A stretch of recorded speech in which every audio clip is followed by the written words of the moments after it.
Hello, hello, ladies and gents. I'm sorry about the haircut. I think Boris wants everyone to have a haircut like him, with all the hairdressers closed in the UK.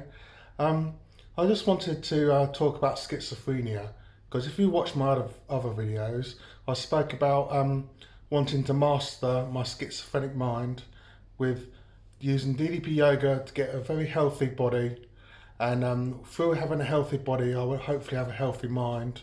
And with meditation, I'll get insights into my negative mind and learn to control my mind a lot better and build a new future. But lots of people, through the stigma, don't understand what schizophrenia is. A lot of people think you're violent and dangerous. That's far from true. Most people with schizophrenia are more of a danger to themselves than others. And you often hear on the press about people with paranoid schizophrenia, like I have, stabbing people on buses. This is very, very rare, and these people aren't intentionally nasty. They're scared. They're scared of the voices they're hearing. They're scared of the delusions. They're seeing things that aren't there, and they have absolutely no control over it. Yes, they need to be locked away until they're better, but they're not dangerous people. Most people with schizophrenia are a danger to themselves.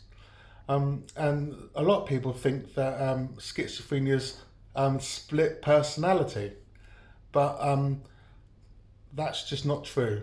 There's not two sides to someone's character. That's multi. That is a different type of mental illness, and people with schizophrenia, they have positive and negative symptoms. Don't take the positive symptoms as positive. Most of them are dark. But like in my personal opinion, um, there's no two mental health problems that are the same. And I don't agree with psychiatrists, therapists, counsellors tying you into a name like schizophrenia, paranoid schizophrenia, schizoactive disorder, drug-induced psychosis, depression, anxiety. Because one person's depression is different from another's. So one person's anxiety is different to somebody else's. We're all individuals. We all have individual minds, and our conditions are individual. And some lap over to each other. Mine is paranoid schizophrenia. I hear voices on a daily basis. Um, I'm not as bad as I used to be. I've worked so hard to get as well as possible. When I first got ill was in 2003 on Christmas Eve. I got diagnosed with paranoid schizophrenia, and my what I believed I was son of the Queen. I believed that Prince William had dispatched me to a house jail. My poor, caring, supportive mother, I believe, was the caretaker to that prison, and my supportive, kind brothers were prison wardens to that prison, and I was very unwell. And on Christmas Eve, when everyone should have been celebrating, I was breaking down, not understanding what was true, didn't know what was real and what was not. I was seeing things that were there and seeing things that were not.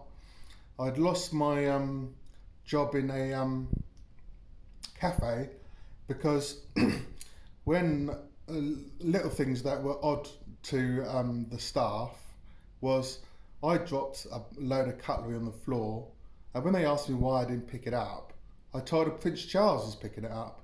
So obviously they knew something was up. And then then also on another occasion, I was chatting to someone. They came out and said, "Who are you chatting to?" "Oh, Prince William."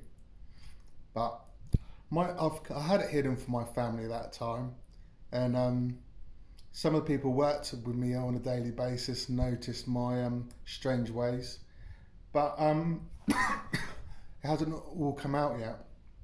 And I spent 3 years in and out of the Ridgewood Mental Hospital, and the only thing that the only person I didn't have a delusional thought about was my grandfather. My grandfather Um, on my mum's side, my granddad March was very kind, very supportive, and he always told me from the beginning, always take your medication. Whatever you feel like, this is not true. What you're thinking, what you're seeing, what you're hearing, the voices you hear, the hallucinations of seeing people, they're just not real. Believe me, they're not real, and keep taking your medication and these voices are go. And then I spent 3 years in the Ridgewood, in and out. My granddad would take me first thing in the morning and pick me up. I'd have time at home. I'd try me on all sorts of medications. I went from totally losing reality and dribbling on myself because I'd forget to swallow because I was so out of reality to now I hear voices on a daily basis. They're not nice. It's like having a personal bully on my shoulder, to be honest. And also, a part of this is erasing your mind races. With me, my mind races. The only way I can explain this to people who don't understand schizophrenia, if you ever had an annoying song in your head, imagine having a Justin Bieber song in your head, which annoys the shit out of you, but you can't get rid of it. Times that by 1,000,000, but not the same song over and over. It is you're overthinking everything in your life, every dark moment, anything that's not being right. Your voices might say something unkind to you, and you overthink it for 4 hours. Or if when you're working, someone in your work says something unkind, and to them it might be just a bit of banter, but to me, I've told myself that through voices and overthinking it 1,000,000,000 times since then, and I've got so worked up, and people don't understand why I get worked up, but that's the thing. So and also, I have tics. I rub my hands together. I rub my nose. I curse to myself if a voice comes in without knowing it. I say shit, fuck, and then I swear. I can't help it. It's just what happens to me. I have no control over it. Some people think I've got Tourette's. I've not got Tourette's. I'm reacting to the voices that I can't hear. I have 3 levels in my consciousness. I have voices, I have emotions that bubble up, and I have thought. Thought I can control. With thought I control my emotions. With voices I have no control over. They come and go. Sometimes I have a few in a day, sometimes they're non-stop. Sometimes they're really horrible, sometimes they're funny. And being honest, when they're funny it's even more embarrassing because I could be with a shopkeeper and the voice would come in and take the piss out of the person. I laugh, and now I've got some guys staring at me thinking I'm an absolute nutcase. I'm laughing to someone and no one said a joke. So, well, you know what I mean? It is what it is. So this is why I want to master my schizophrenic mind.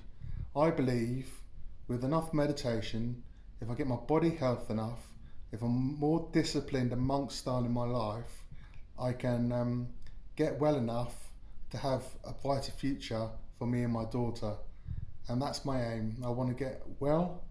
I want to start teaching DDP yoga. I want to get out of my head and into my body with my DDP yoga. I want to get healthy. I want to get more flexible. I want to build strength.